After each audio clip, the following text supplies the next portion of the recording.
I just kind of realized that this is like the same shape of bait as the last video, just kind of blown up. But that's okay. And speaking of last video, that was like a couple months ago, so sorry about that. Anyway, before I start, I should probably do a little explaining.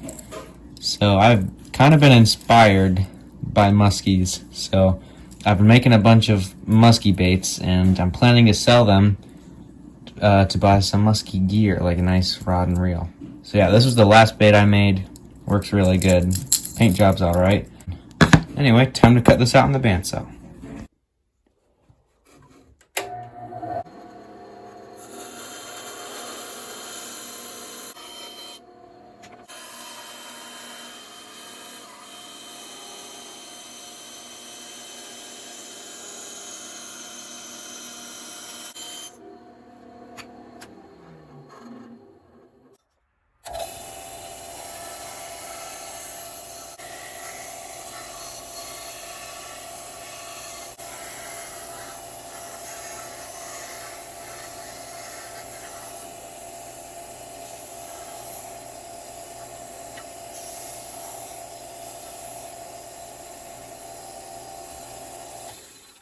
Okay, I just cut out that lip slot. I tested it and the material I'm going to use is going to fit. And now it's time for a top profile. Alright, I'm just going to kind of eyeball where I think these first two lines will go. Because this is a thinner piece of wood, I think they should be closer together. That'll make sure it's a little thicker.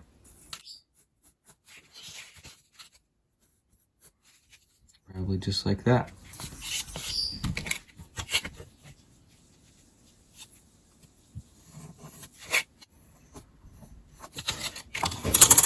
And then I'll do that on the other side. Alright, there's the top profile, and now I just need to cut it out. And this is not perfect, I just find it's easier to fix it all and make it really symmetrical on the sander. For some reason that just kind of works.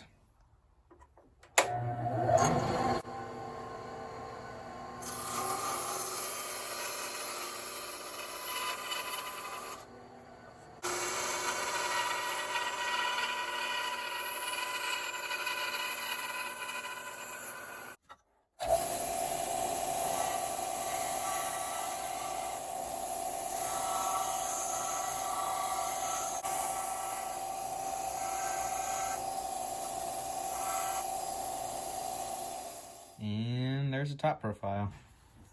This thing is shaping out pretty good so far.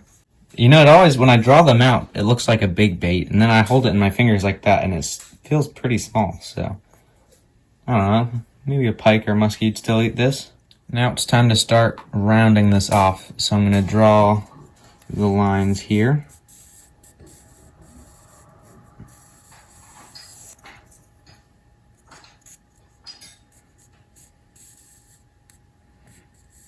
Doing this might take a little practice, but once you get it, it's pretty easy.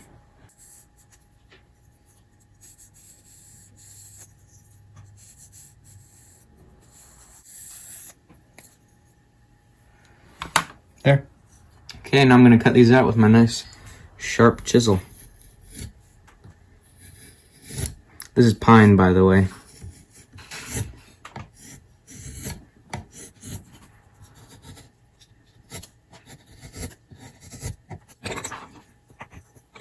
This chisel always makes quick work of this. And I'm going to use this sanding disc just because it's the roughest sandpaper I have. And I'm just going to do my best to get rid of these sharp edges.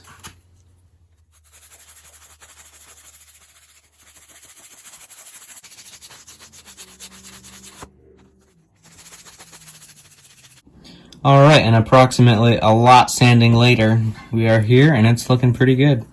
And check out what came in the mail today from the muskie shop. A whole lot of screw eyes, so these will be very helpful for these big muskie baits, because you know those muskies, they're strong. Now I think this bait is going to have 3 treble hooks because of the size, and I think that looks better on bigger baits. It can be a little difficult to figure out where to put these, but I think I've found the spots. I usually start with the ones I know, Like, I know there's going to be one here, and I know there's going to be a line tie, and then I take a little more time on these ones.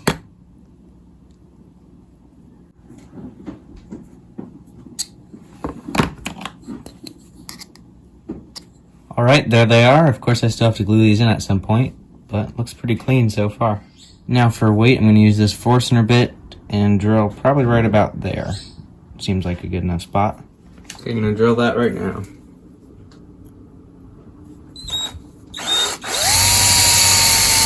Oh, need a new battery. All right, this should be better.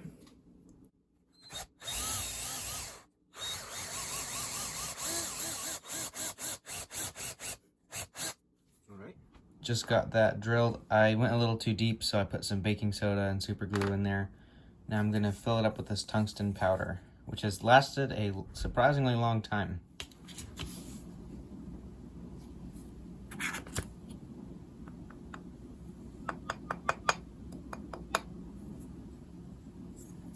Should be good. Tungsten's pretty heavy. And with all those hooks, that'll probably do it. All right, then I poured some super glue on top. Feels pretty good. All right, now I'm gonna top it off with some more baking soda.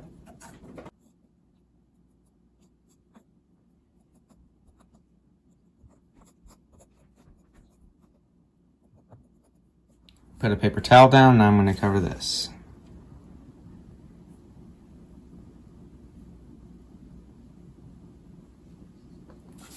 Towels catch the drips on the bottom. All right, hit that with some accelerator. Okay. All right, quickly off camera, I just filed and sanded that down. It's really smooth. All right, I'm gonna glue in these screw eyes. A little bit on top. Should soak right in there.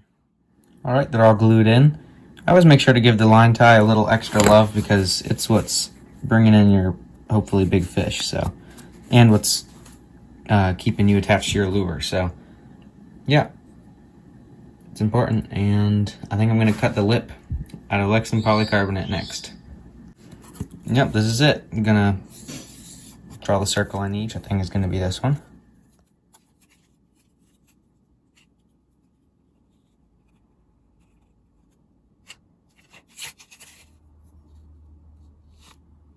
All right, just cut that out and gave it a quick sanding.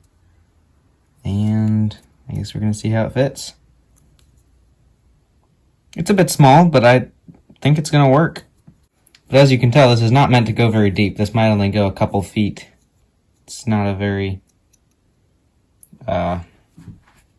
deep lip angle, I guess. So yeah, need to seal this wood, glue that in, and then we can paint, which seems kind of crazy because I feel like I just started this thing, even though it's probably been like 3 hours. I'm going to give this a little sanding before soaking it in super glue. And I might add the super glue thing. It's not the most sustainable method, but I do think it's really durable. And yeah, I like using it and I think it works well. So polyurethane is probably better for doing big batches of things you're selling.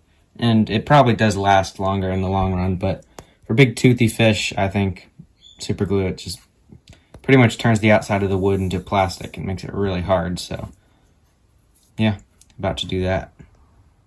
All right, here I go.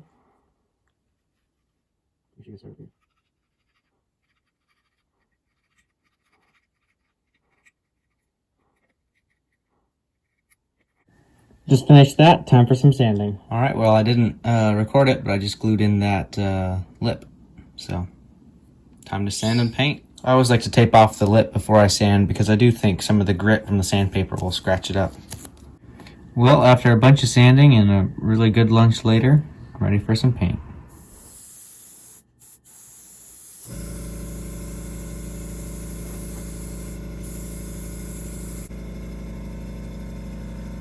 Moving on to a nice dark bluish purple back.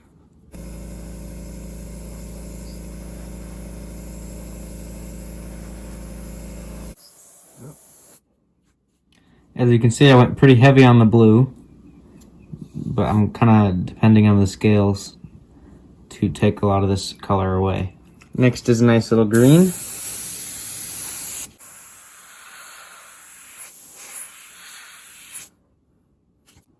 Okay, now I'm gonna go with a really light blue, kind of on the belly-ish.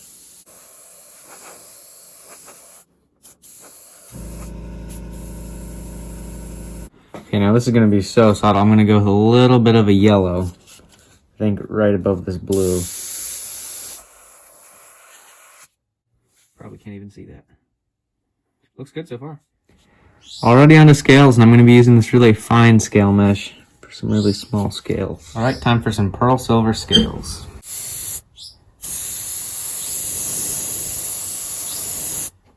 Time to reveal these scales.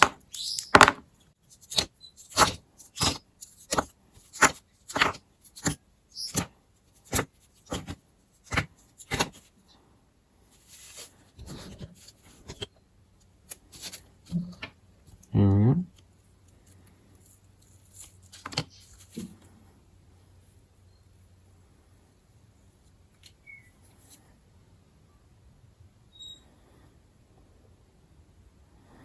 A little funky, but I think that's gonna work.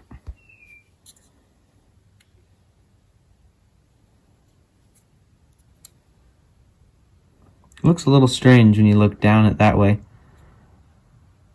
but otherwise I think that's pretty good.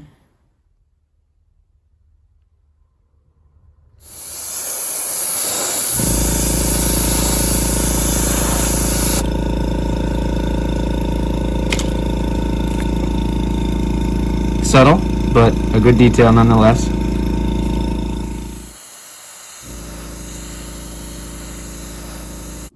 So there's how that came out. And I definitely overdid it on the other side, and it's going to be hard not to change it, but that's what I did. So too much, but it's still okay, and maybe I can fix it somehow.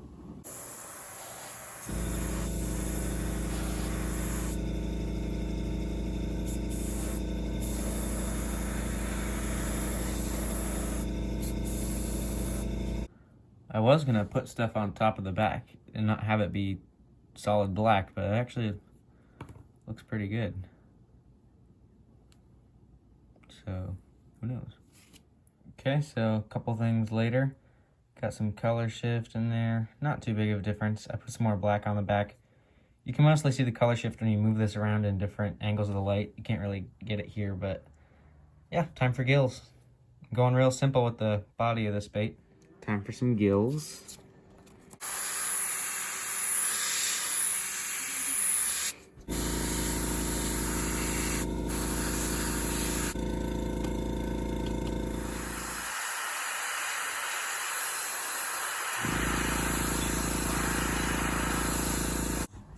All right, just finished up these gills.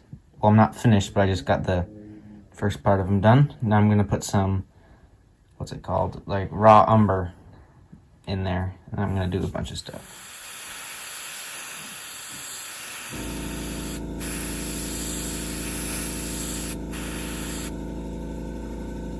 And I'm gonna use this stuff to give my gills a bunch of detail. There's the first pass.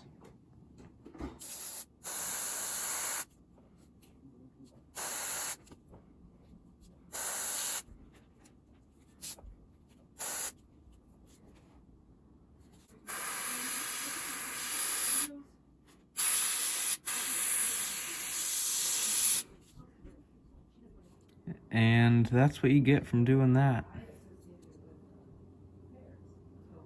Some pretty good detail. Okay, honestly, not much left. I have to give it the dot, put a little more black around the eye, put an eye on it, and clear coat it. I think I'm going to call this done. I'm also going to sign this one.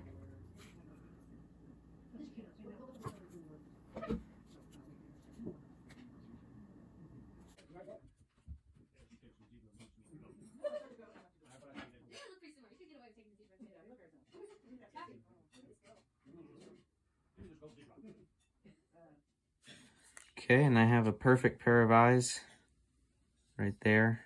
Gonna glue these on right now. Boom. And that is the perfect eye. That looks awesome. And there you have it. one of the nicer baits I've ever made.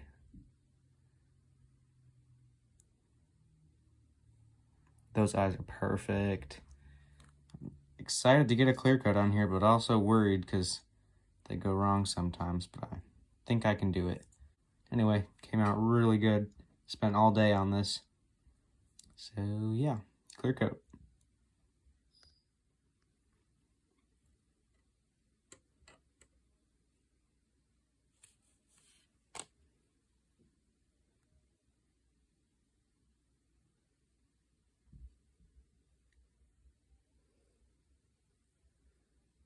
All right, time to get ready for the 2-part 30-minute epoxy clear coat I'm gonna give it.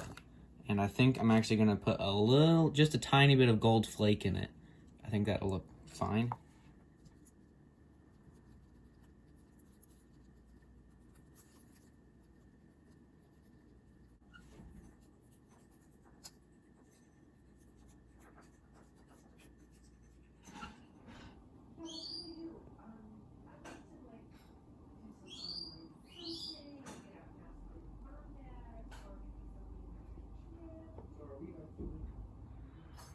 And there's the finished bait.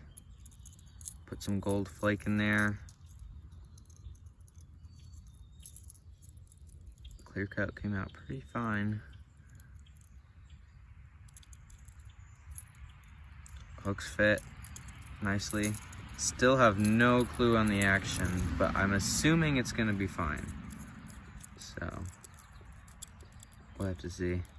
But I love what happened in those gills in there. And you can really see the color shift. Like the green in those gills turns to red at different angles, and it looks great. Yeah, there's the bait. Came out pretty nice.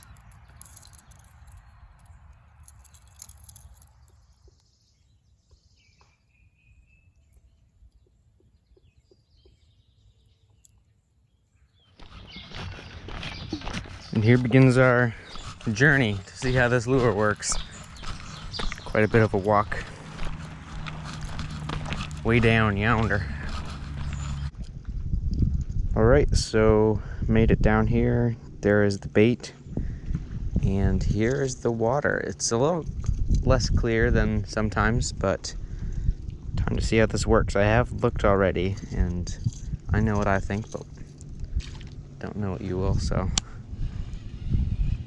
I'll get some underwater footage of this. But it's just got kind of a tight shimmy.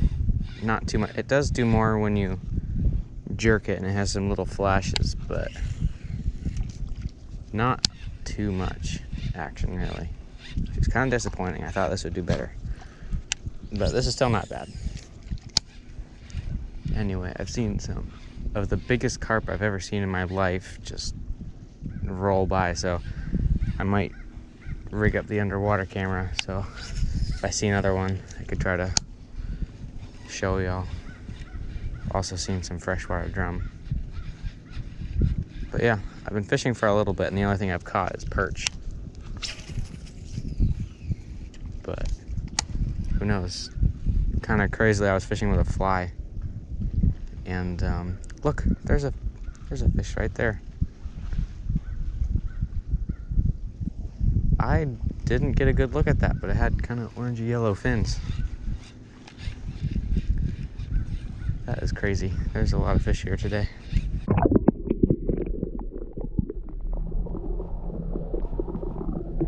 Anyway, yeah, what I was saying was I was fishing with a fly, and I actually got one of the big carp. Like, I'm talking biggest carp I've ever seen in my life.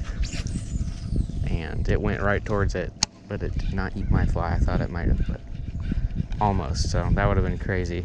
Anyway, yeah, I've been fishing this for a little bit. I've seen some big fish jumping out there. Oh, look, that perch just followed in my bait. Probably can't see that. That's what I need the underwater camera for.